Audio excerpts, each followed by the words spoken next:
वितराग vision channel में आपका स्वागत है। मित्रों, आज हम ऐसे विषय के बारे में बात करना चाहते हैं जो हमारी आत्मा के लिए एक कैंसर है। हाँ, आपने ठीक सुना, मैं कैंसर की ही बात कर रहा हूं। अब तक हमने शरीर के कैंसर को तो जाना है, पर आज आत्मा के कैंसर के बारे में जानने का प्रयास करेंगे, जिसे हम मिथ्यात्व के नाम से जानते हैं। हम मिथ्यात्व के नाम से तो परिचित हैं, पर उसका स्वरूप क्या है, उसका प्रभाव क्या है, हमारे अंदर वह कितनी मात्रा में है, शायद हम नहीं जानते। तो आज इसके स्वरूप और प्रभाव को बहुत सूक्ष्मता से जानने का प्रयास करते हैं। शुरू करते हैं। मिथ्यात्व का स्वरूप और प्रभाव। जगत की बेहाली का मूल मिथ्यात्व है, इसीलिए उसे पहचानना व उससे बचना आवश्यक है। महापुरुष कहते हैं कि जीवन से मिथ्यात्व का त्याग किया जाए तो जीवन में सम्यक्त्व आता है। मिथ्यात्व टले तब सम्यक्त्व प्राप्त होता है। अविरति टले तब विरति प्राप्त होती है। प्रमाद टले तब अप्रमत्त दशा प्राप्त होती है, एवं राग टले तब वीतराग दशा प्राप्त होती है। यह सुनने पर जिज्ञासु के मन में ऐसा होगा कि मिथ्यात्व अर्थात क्या, उसे पहचाने कैसे, वह कैसे जीवन से दूर हो। इसलिए सर्वप्रथम मिथ्यात्व अर्थात क्या, इसका विचार करें। बिल्कुल सरल भाषा में बात करें तो हिंसा आदि 17 पाप को पाप न मानना मिथ्यात्व है। सभी पापों में सबसे बड़ा पाप मिथ्यात्व है। मिथ्यात्व का स्वभाव ऐसा है कि वह पाप को पाप नहीं मानने देता है। मिथ्यात्व हमेशा दूसरों के ही दोष देखने की प्रेरणा देता है तथा अपने दोष देखने का निषेध करता है। यदि हमें अपने दोष देखने का मन न हो, टालने का मन न हो, तो समझना चाहिए कि हमारे अंदर मिथ्यात्व है। सांप का शोर मचते ही जैसे भय लगता है, वैसे पाप का शोर मचने पर भय लगना चाहिए। जिसमें समक्ति हो या जिसका मिथ्यात्व कमजोर पड़ गया हो, वह पाप शब्द सुनकर भड़क उठता है। जैसे अयमुत्ता मुनि ने मात्र एक पात्र पानी में तैराया और उसके माध्यम से उनसे पानी के जीवों की हिंसा हुई। उस समय तूने पाप कर डाला। यह पाप शब्द सुनकर ही वे घबरा गए। शर्म से उनका मस्तक झुक गया। ऊंचा देखने की उनकी हिम्मत क्षीण हो गई। मिथ्यात्व की हाजिरी में भी पाप का डर पैदा हो जाता है। यदि यह मिथ्यात्व प्रगाढ़ न हो तो मिथ्यात्व में तरतमता होती है, किसी में प्रगाढ़, किसी में कम। ये पाप करने जैसा नहीं है, परंतु करना पड़ता है इसलिए करता हूं। यदि मन में ऐसे भाव पैदा हों तो समझना चाहिए कि मिथ्यात्व कमजोर पड़ गया है। यह सब बातें करके ग्रंथकार श्री हमारे अंदर मिथ्यात्व है, हमारे अंदर कुछ भी अच्छा नहीं, ऐसा नहीं कहना चाहते, परंतु स्वयं को हम पहचाने, इसके लिए यह सब कहते हैं। रोग समझ में आए तो ही उसकी दवा हो सकती है। यदि रोग समझ में ना आए तो उसकी दवा कैसे हो सकती है। हमें हमारे भवरोग को समझना है और उसका उपचार करना है। हमारा मिथ्यात्व कमजोर है या सबल, पतला है या प्रगाढ़, इसकी जांच शुरू कर देनी है। मिथ्यात्व सबसे बड़ा भवरोग है। उसे दूर किए बिना किसी भी भवरोग पर दवाई काम नहीं करती। अर्थात सबसे पहले मिथ्यात्व को निकालने का प्रयत्न करना आवश्यक है। हमारी आंखों पर मिथ्यात्व की पट्टियां बंधी हैं, उनके कारण हमें वास्तविकता का पता नहीं चलता। ज्ञानी जिसे पाप कहते हैं, वह पाप हमें पाप रूप नहीं लगता। दर्शन मोहनीय कर्म के उदय से हमें कोई अन्य पाप करे तो वह पाप रूप लगता है, परंतु वही पाप हम स्वयं करें तो वह पाप रूप नहीं लगता। यह मिथ्यात्व का प्रभाव है। सम्यक दृष्टि आत्मा संसार की कोई भी प्रवृत्ति करे तब उसका हृदय पिघलता ही है। चौथा, अब्रह्म तथा पांचवां परिग्रह नामक पाप पाप रूप न लगे तो बाकी के पाप भी पाप रूप नहीं लगने वाले, कारण कि एक मिथ्यात्व के अलावा बाकी के 15 पाप अधिकांशतः इस चौथे व पांचवें पाप पर ही निर्भर हैं तथा चौथा और पांचवां पाप मिथ्यात्व पर निर्भर है। इसलिए यदि मिथ्यात्व प्रगाढ़ हो तो कोई भी पाप पाप रूप नहीं पहचाना जाता।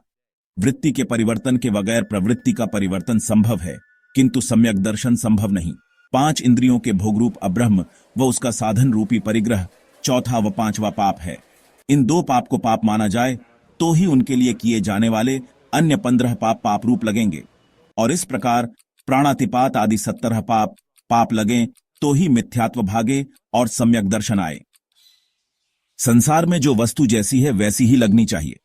जिस दिन ऐसी दृष्टि आए तब समझना चाहिए कि सम्यक दर्शन प्राप्त हुआ। भयानक संसार भयानक ही लगना चाहिए। यह भयानक संसार हमें सुहाना लगता है। यह मिथ्यात्व का प्रभाव है। जिस दिन भयानक संसार भयानक लगे तब खड़े होकर नाचना, कारण कि तब सम्यक दर्शन आया या आने की तैयारी समझ। प्रतिकूल उपसर्ग में स्थिर रहना सरल है, परंतु अनुकूल उपसर्ग में स्थिर रहना मुश्किल है। घर में आप सभी के बीच अपमानित होते हो तब संसार असार लगे, यह स्वाभाविक है। परंतु घर में सभी के बीच मानपान सुरक्षित हो तब संसार असार लगना बहुत मुश्किल है। प्रतिकूलता में द्वेष न लाना फिर भी सरल है, किंतु अनुकूलता में राग न होना अति दुष्कर है, बहुत कठिन है। इसके लिए बहुत सत्व की जरूरत होती है। सुख का राग न हो और दुख का द्वेष न हो तब विरति आती है, और सुख का राग न रूचे व दुख का द्वेष न रूचे तब सम्यक दर्शन आता है या होता है। मिथ्यात्व के कारण जीव इस संसार में भटकते हैं। मिथ्यात्व की पकड़ ऐसी होती है कि वह आत्मा को संसार से एक तसु भी खिसकने नहीं देता।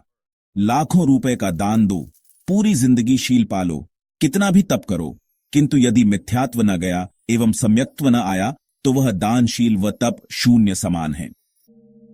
सम्यक दर्शन के बिना कितनी भी धर्म आराधना करो वह शून्य समान है। सम्यक दर्शन के बाद ही सब सार्थक होता है। सम्यक दर्शन एक अंक है। एक बार यह अंक रखने के बाद जितनी आराधना करते जाइए उतने शून्य उस पर चढ़ते जाएंगे और एक एक शून्य की कीमत भी आंकी जाएगी। मिथ्यात्व के कारण जीव को अपने या पराये हिताहित का ख्याल नहीं आता है। सम्यक दर्शन की अनुपस्थिति में जीव की बुद्धि उल्टी दिशा में चलती है। हमारी आत्मा को भी यही रोग लागू पड़ा है। इसीलिए हमें सब कुछ जिन वचन से विपरीत दिखता है और विपरीत अनुभव होता है। ज्ञानियों ने जिससे दूर रहने को कहा है, हमें उसी के पास जाने की इच्छा होती है और उसी में हमें सुख की अनुभूति होती है।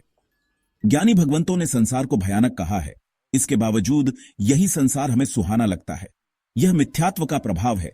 मिथ्यात्व वास्तविकता को पहचानने ही नहीं देता है। बालक रेती में घर बनाता है, जब बड़े घर जाने के लिए कहते हैं तो बालक रेती का घर छोड़कर जाने को तैयार नहीं होता। तब तंग आकर बड़े उस बालक का रेती का घर तोड़ देते हैं। सम्यक दर्शन विहीन जीव भी ऐसा ही करते हैं। ईंट मिट्टी के घर बनाए हैं, यहां यमराज बुलाने आते हैं तो कहता है थोड़ी देर रहकर, किंतु यमराज सुनने वाले नहीं और उठाकर ले जाने वाले हैं। यही संसार है या कुछ और?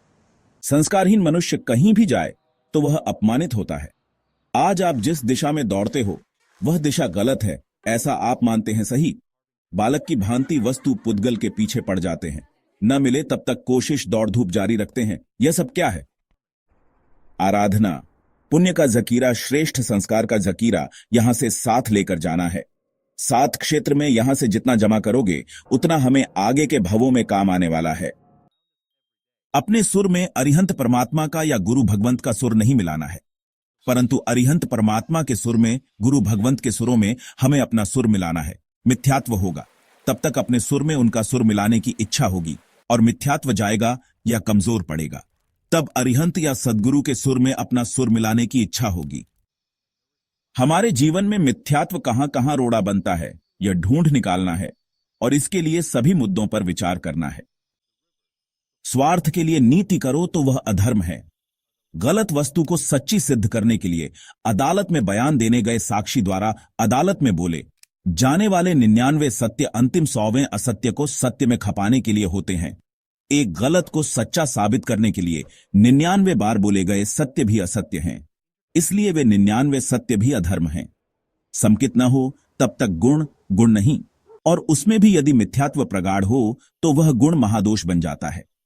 नीति गुण है, किंतु मात्र धंधा बढ़ाने के लिए ही नीति करें तो वह दोष है। हालांकि आत्म कल्याण के लिए नीति की जाए तो वह गुण गुण रूप मानी जाती है। भीख मांगनी पड़े तो भी अनीति नहीं करूंगा, ऐसा भाव जब आए तब समझो कि गुण को गुण रूप में समझे हो। किसी भी कीमत पर गुण को बनाए रखो। जिसे धर्म करना हो उसे सहनशीलता रखनी पड़ेगी। संसार में जो वस्तु संजोने योग्य लगती है उसे आप कैसे रखते हो? घर के बाहर द्वार, दरवाजे, कमरे, फिर अंतिम कमरा, उसमें तिजोरी, तिजोरी के अंदर भी गुप्त खाना, उसमें कीमती वस्तु रखी जाती है। जर जेवरात की कीमत मालूम है, इसलिए उनकी इतनी सावधानी रखी जाती है। इसी प्रकार यदि सम्यक दर्शन की कीमत समझ में आ जाए तो उसकी कितनी सावधानी रखनी चाहिए। जेवरात को तो आंखें बंद होते ही इसी संसार में छोड़ जाना है, जबकि सम्यक दर्शन तो साथ लेकर जाना है। इसके बावजूद उसकी उपेक्षा क्यों? इतना जानने के बाद पहले हमारे अंदर मिथ्यात्व है या नहीं यह सुनिश्चित करें। मिथ्यात्व है तो उसकी तीव्रता में कितनी तरतमता है यह सुनिश्चित करें। मिथ्यात्व किस प्रकार का है यह सुनिश्चित करके उसके बाद इलाज शुरू करें। ग्रंथकार महर्षि कहते हैं कि जितना हो सके उतनी जल्दी मिथ्यात्व को टालने का प्रयत्न करें। शरीर पर चढ़ी चींटी को जैसे एक झटके में नीचे झटक देते हैं, ऐसे ही जीवन से मिथ्यात्व को एक झटके में निकाल दो। जीवन से मिथ्यात्व को टालने के लिए इन 4 नियमों का पालन किया जा सकता है। पहला, वीतराग के मंदिर के सिवाय अन्य मंदिर में नहीं जाएं। दूसरा, वीतराग के मंदिर में भी भगवान के सिवाय कहीं खड़े न रहें। तीसरा, मंदिर में जाकर संसार की कोई वस्तु नहीं मांगे। और चौथा, सम्यक दृष्टि देव देवियों के पास ऐसा मांगे कि आप जैसी भगवान की भक्ति करते हो वैसी भक्ति मैं भी कर सकूं, ऐसी शक्ति प्रदान करो। धर्म से पैदा होने वाला पुण्य एक प्रकार की शक्ति है। विद्युत शक्ति जैसे ठंडक देती है वैसे ही गर्मी भी देती है, वह प्रकाश और पवन भी देती है, और यही शक्ति मुर्दे को जलाने का काम भी करती है। इस शक्ति का आपको कैसा उपयोग करना है, यह आपको सुनिश्चित करना है। धर्म से पैदा होने वाला पुण्य भी एक शक्ति है, आप उसे कैसे अपनाते हो, यह आपको सुनिश्चित करना है। सम्यक दर्शन के अभाव में जिसमें सुख दिखता है, उसी में सम्यक दर्शन आने के बाद दुहक दिखाई देगा। पैसा कमाने में आप लोग कभी ऐसा बोलते हो कि हमारी शक्ति नहीं? धर्म करने में तुरंत बोल दिया जाता है कि हमारी शक्ति नहीं। यह सब क्या दर्शाता है? मिथ्यात्व की उपस्थिति। सम्यक दृष्टि आत्मा धर्म के मामले में सत्वशील होती है, निर्माल्य नहीं होती। जबकि धर्म के मामले में सत्व कम पड़े, तब सम्यक दृष्टि आत्मा को बहुत वेदना होती है। जिसके जीवन में विवेक प्रकट हो, वह जीव दिन में 3 बार अरिहंतादि 4 शरण का विचार करता है। इसके अलावा जितनी बार विषय कषाय उछाल भरे, उतनी ही बार अरिहंतादि 4 शरण को ज्यादा स्वीकार करें। जैसे हार्ट की बीमारी में डॉक्टर आपको रोज की 3 सॉर्बिट्रेट गोलियां खाने को कहे, फिर ऐसा कहे कि जब जब घबराहट ज्यादा लगे तब एक खुराक अतिरिक्त ले लें। इसी प्रकार दिन में 3 बार अरिहंतादि की शरण स्वीकार करें। विषय कषाय उछाल भरें, तब अधिक बार शरण स्वीकार करें। जिसके जीवन में सम्यक्त्व प्रकट होता है, या अंततः जिसका मिथ्यात्व कमजोर पड़ता है, उसे वीतराग का सच्चा साधु सुखी लगता है, वह उसके समक्ष स्वयं दुखी लगता है। परमात्मा के शासन का सच्चा साधु मात्र 1 वर्ष के दीक्षा पर्याय में अनुत्तर विमान के देवों के सुख से भी अधिक सुख की अनुभूति करता है। इसलिए बाह्य दृष्टि से साधु कितने भी कष्ट भोगता हो, किंतु साधु को कभी भी बेचारा नहीं कहा जा सकता। साधु होने के बाद माता पिता, घर परिवार आदि का त्याग, सभी बंधन छूटने के कारण वह सुखी। साधु का शरीर मुक्ति की साधना का उद्देश्य, साधु उसके शरीर का उपयोग मोक्ष प्राप्ति के एकमात्र साधन के तौर पर ही करता है। इसलिए साधु को उसके शरीर से कोई मोह नहीं होता। वह शरीर की देखभाल नहीं करता, उसे शरीर बंधन लगता है। इस शरीर का त्याग कर कब मोक्ष प्राप्त करूं, मात्र यही विचार हमेशा होते हैं। इसलिए साधु सदैव सुखी। साधु का शरीर एक रथ है। रथ का उपयोग हमेशा रथ यात्रा में ही होता है, जबकि संसारी जीव का शरीर मोटर है। मोटर का उपयोग सांसारिक कार्यों के लिए ज्यादा होता है। साधु उसका शरीर मात्र मोक्ष की साधना में ही उपयोग करता है, जबकि संसारी जीव उसके शरीर का उपयोग अधिकांशतः भोग विलास में करता है। माता पिता पुत्र को शरीर देते हैं, परंतु वही पुत्र माता पिता के शरीर को अग्नि देता है। यह आपका संसार है, फिर भी आपको वैराग्य क्यों नहीं जागता? सम्यक दृष्टि आत्मा शादी के मंडप में भी ऐसे चिंतन में मग्न होती है कि उसे केवल ज्ञान प्राप्त हो सकता है। गुणसागर ने शादी के मंडप में ही केवल ज्ञान प्राप्त किया था। उस समय उनकी मनोदशा कैसी होगी, यह सोचिए। शादी आनंद लेने का अवसर नहीं है। आपकी शादियों में 3 फेरों में पुरुष आगे, 4थे फेरे में स्त्री आगे क्यों? 3 फेरों में पुरुष आगे, कारण कि अभी तक पुरुष आगे ही है, परंतु 4थे फेरे में स्त्री को आगे रखकर यह दर्शाया जाता है कि अभी तक भले ही पुरुष आगे था, किंतु अब शादी के बाद स्त्री ही आगे रहेगी तथा पुरुष को स्त्री के पीछे ही रहना है। ऐसी गुलामी कौन पसंद करे? शादी अग्नि की साक्षी में क्यों की जाती है? शादी से जीवन में शांति थी, परंतु शादी के बाद जीवन में रोज तपना है, झुलसना है, यही बताने के लिए। वर वधू सावधान क्यों कहा जाता है? संसार से सावधान हो जाओ। संयम के मार्ग पर जाने के लिए अभी भी समय है। अभी भी सचेत न हुए तो बाजी आपके हाथ में नहीं रहेगी, यह बताने के लिए सावधान किया जाता है। चौरी के 4 फेरे लगाकर यह दर्शाया जाता है कि इस प्रवृत्ति से आपके 4 गति के फेरे शुरू होते हैं। यदि 4 गति में न घूमना हो तो अभी भी मुड़ जाओ।